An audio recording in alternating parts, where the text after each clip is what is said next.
ને મિત્રો તમને અહીંયા દેખાઈ જ રહ્યું છે કે આગ્રાનો આજરા વાંચો તો શું દેખાય છે? યસ, સાચા છો. આગ્રાનો કિલ્લો. મિત્રો આગ્રાનો કિલ્લો છે, તમને દેખાઈ રહ્યું છે કે અહીંયા લાલ પથ્થર જ હશે, એટલે કે એને લાલ કિલ્લો પણ કહેવામાં આવે છે, આગ્રાનો લાલ કિલ્લો. પણ તમને એ પણ ખબર પડી જશે કે આગ્રાનો જે આ લાલ કિલ્લો છે એ અકબરે બનાવેલો છે. અને આ જે કિલ્લો છે એની અંદર ક્યાંય ને કંઈ આંકડા છુપાયેલા છે, તો જરા જોઈએ. અહીં મિત્રો કિલ્લોની અંદર આ એકડો, પછી આ પાંચડો, પછી આ છગડો અને પછી આ પાંચડો. તો આ રીતે કિલ્લો લખવાની પ્રેક્ટિસ કરજો. આગ્રાનો કિલ્લો આ રીતે લખજો.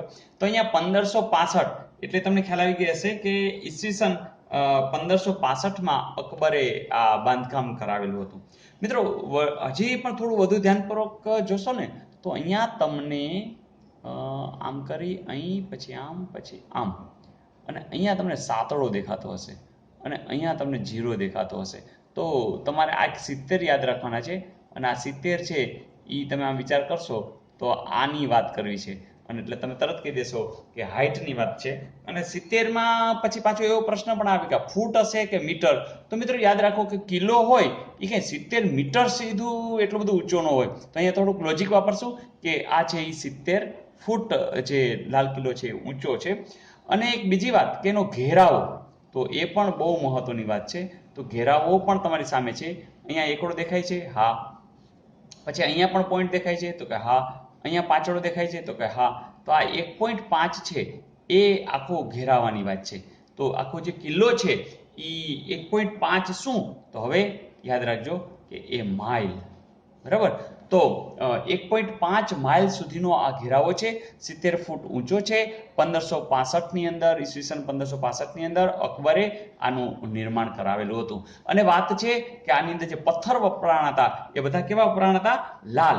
પણ વિશેષતા એ હતી કે અહીંયા એવી રીતે સરસ મજાના બનાવ્યા હતા કે એમાં કોઈ પણ જાતની આવી તિરાડ દેખાતી નહોતી. તો આ પણ યાદ રાખશું કે આનું જે બાંધકામ હતું એમાં અકબરે કોઈ તિરાડ ન દેખાય એટલું સુંદર બાંધકામ કર્યું હતું.